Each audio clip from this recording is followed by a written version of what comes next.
അതുപോലെ എന്താണ് ഇവിടെ നടക്കുന്നത് എനിക്കറിയണം. കുറെ യൂട്യൂബേഴ്സിന്റെ കുറെ ആൾക്കാരെടുത്ത് നോക്കുന്നു, അവരുടെ പഴയ വീഡിയോസ് ഒക്കെ ഇൻസ്റ്റാഗ്രാമിൽ പോസ്റ്റ് ചെയ്യുന്നു. എന്തൊക്കെയാണ് കഴിക്കുന്നത് എനിക്കറിയത്തില്ല. എനിക്ക് പ്രതികരിക്കണം. ഈ കൊച്ചു കേരളത്തിൽ ഇങ്ങനെ ഒരു സംഭവം ഉണ്ടാകുമ്പോൾ നമ്മളിതിനെതിരെ പ്രതികരിക്കണം. അപ്പൊ നമുക്ക് പ്രതികരിക്കാം. ഷഫാമല്ലേ എന്റെ അണ്ണനാണ് അങ്ങനെ പറഞ്ഞ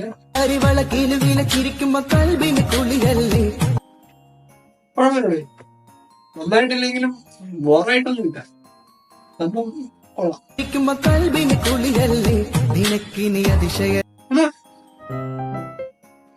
ഷഫാമണ്ണ പോളി കണ്ണ അറിഞ്ഞൂടെ? ഇത് ഞാനെടുത്തില്ല യൂട്യൂബിലോട്ടുള്ളതായിരുന്നു. നമ്മള് പിന്നെ ഇങ്ങനത്തെ കാര്യങ്ങളൊന്നും പണ്ട് ടിക്ടോക്ക് ചെയ്തിട്ടില്ല, അതുകൊണ്ട് കുഴപ്പമില്ല. ഷഫാമണ്ണിൽ എന്നും കണ്ടിട്ട് പേടിക്കണ്ട. പുള്ളിക്കാരൻ ആപ്പിളിന്റെ ഓണറെ വരെ ബുക്കുന്നതാണ്. Okay, next റീലോ. ഞാൻ ഇതുവരെ ആരെയും ഉമ്മാന്നും പാപ്പാന്നും വിളിച്ചിട്ടില്ല. ഇത് ഷഫാമന്നെയാണല്ലോ വീണ്ടും. അസ്നയുടെ ഉമ്മയും പാപ്പയും അങ്ങനെ വിളിക്കാൻ എനിക്കിഷ്ടമാണ്. ശരിയാട്ടോ. ഇടയ്ക്കിടയ്ക്ക് എനിക്ക് തോന്നുന്നുണ്ട്, പ്രത്യേക ഘട്ടമൊക്കെ എനിക്ക് തോന്നുന്നുണ്ട്. പക്ഷേ ഇതൊന്നും ഇങ്ങനെ ഒന്ന് കളിയാക്കി കഴിഞ്ഞാ ഷസാമിന്റെ കൂടെക്ക് ഒരു കുഴപ്പം പോലും ഉണ്ടാകത്തില്ല. ഇത് പിടിക്കത്തില്ല. എനിക്കറിയാം പുള്ളിക്കാരൻ നമ്മുടെയൊക്കെ ഇൻഫ്ലുവൻസർ. അടുത്ത ട്രെയിനിലോട്ട് പോകാം. എങ്ങനെയാണ് അപ്പൊ ഞാൻ ഏറി പോണത്? ഞാൻ ഇപ്പൊ നാട്ടുകാർ ഇനി എയർ എന്താണെന്ന് പഠിപ്പിച്ചേറിയുണ്ട്. എയർ പുള്ളിക്കാരൻ മോശമായിട്ട് തോന്നില്ല. ഊളത്തരം വീഡിയോ ആണ് സ്വന്തമായിട്ട് ചെയ്തേക്കുന്നത്. അത് വൈറലായതാണെന്ന് പുള്ളിക്കാരൻ പറയുന്നുണ്ട്. പറഞ്ഞു കഴിഞ്ഞാൽ എന്തെങ്കിലും ഊളത്തരോ നാണക്കേടോ വൃത്തികേടോ കാണിച്ച് അങ്ങനെ വൃത്തികേട് കാണിക്കത്തില്ല. ഇതൊക്കെ നമ്പർ #1 ട്രെൻഡിങ്ങിനുള്ള വീഡിയോ ആണ്. ഇതൊന്നും ഊളത്തരമല്ല. This is normal. ടിക്ടോക്ക് പോലുള്ള വലിയ വലിയ സംഭവങ്ങളൊക്കെ വീഡിയോ അണ്ണനെ വേദനിക്കത്തില്ല, അണ്ണൻ കരയത്തില്ല, അണ്ണന്റെ കണ്ണീന്ന് വെള്ളം പോലും വരത്തില്ല. ഷഫാമിന്റെ അണ്ണൻ നമ്മുടെ ദൈവമാണ്. സോഷ്യൽ മീഡിയ ആവുമ്പോഴാണ് നമ്മൾ ഏറി. ഇതിപ്പോ വൈറലാണ് ആയിരിക്കുന്നത്. പണ്ട് പറ്റേ പറഞ്ഞോണ്ടിരുന്ന സാധനം പുള്ളിക്കാരൻ സത്യം വിശ്വസിക്കുന്നില്ല എന്നൊക്കെ ഉണ്ട്. പക്ഷെ അത് ആൾക്കാരങ്ങനെ പറയുന്നു, നമുക്കറിയത്തില്ല കേട്ടോ. അടുത്ത റീൽ നോക്കാം. ആരുടെ ഡാൻസർ കളിക്കുന്നു? ഷസാമല്ലേടി? വീണ്ടും ഷസാം. പുള്ളിക്കാരൻ ഡാൻസറാണ്. എനിക്ക് പ്രതികാരം ചെയ്യണം. ഷസാമണ്ണനെ ഊക്കാൻ പാടില്ല. ഇവന്മാരാരും ഊക്കരുത്. പുള്ളി ഡാൻസറായിട്ട് കൊള്ളാം. ഒരു ഓർഡർ ഇല്ലെങ്കിലും പുള്ളിക്കാരൻ മ്യൂസിക്കിനനുസരിച്ച് സാധനം സെറ്റാക്കുന്നുണ്ട്. നമുക്ക് ഡാൻസൊക്കെ അറിയാം. നമുക്ക് ഡാൻസൊക്കെ അറിയാം. നമുക്ക് അടുത്ത റീലോട്ട് പോവാം. ഇത് ഗോവയായാലും നിന്റെ അപ്പൻ ജനിച്ച കുമ്പളങ്ങിയായാലും ജാക്കിക്ക് ഒരേ മൈല.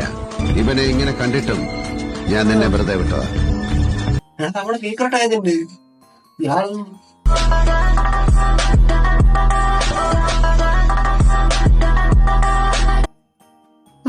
ബേക്കിലിരിക്കുന്നു. പുള്ളിക്കാരൻ എല്ലാത്തിനാണ് എനിക്കറിയത്തില്ല. ഒരു എക്സ്പ്രഷൻ ഉണ്ട്. ചുമ്മാ മൊബൈലിൽ നോക്കി ഡബിളായിട്ട് വരുന്നുണ്ട്. നീതി നിർവഹണത്തിൽ വിശ്വസിക്കുന്നവനാണ്, അതിനുവേണ്ടി മാത്രം പ്രവർത്തിക്കുന്നത്. വീണ്ടും സീക്രട്ട് ഏജന്റ് ആണ്. പുള്ളിക്കാരന് അവിടുത്തെ ലോക്കൽ ദാതയായിരുന്നു ടിക്ടോക്കിലെ എന്ന് എനിക്ക് തോന്നുന്നു. എല്ലാരും എടുത്തെടുക്കുന്നുണ്ട്. ആ നീതിക്ക് നീതി നിഷേധിക്കപ്പെടുമ്പോൾ, നീതിയെ താങ്ങി നിർത്തുന്ന നിയമങ്ങൾക്ക് ശേഷി നഷ്ടപ്പെടുമ്പോൾ ഭൂമിയിൽ അവതാരങ്ങൾ ജന്മമെടുക്കുന്നത് കോസ്മിക് ലോ. മാർഗമല്ല, ലക്ഷ്യമാണ് പ്രധാനം. ഞാനൊരു നിയോഗം മാത്രം. LK licence.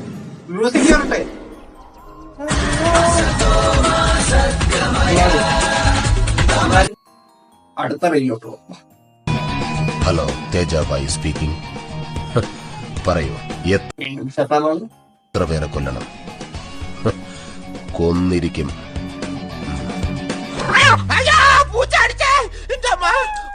ഇത് കൊള്ളാം. ഈ റീൽ എനിക്ക് ഇഷ്ടപ്പെട്ടു. രസമായിട്ടൊരു കലക്കിയിട്ടുണ്ട്. അഭിനയത്തിൽ പുള്ളിക്കാരും കലാതിലകമാണ്, സൂപ്പറാണ്.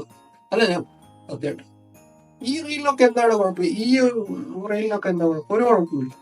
എന്തായാലും ഇത്രയുള്ള ഗായ്സ്, എന്താണ് പറയാ, ഇനി ആരും ഷസാമിനെ ഇങ്ങനെ വിമാനത്തേക്ക് വെച്ച് പറപ്പിക്കരുത്.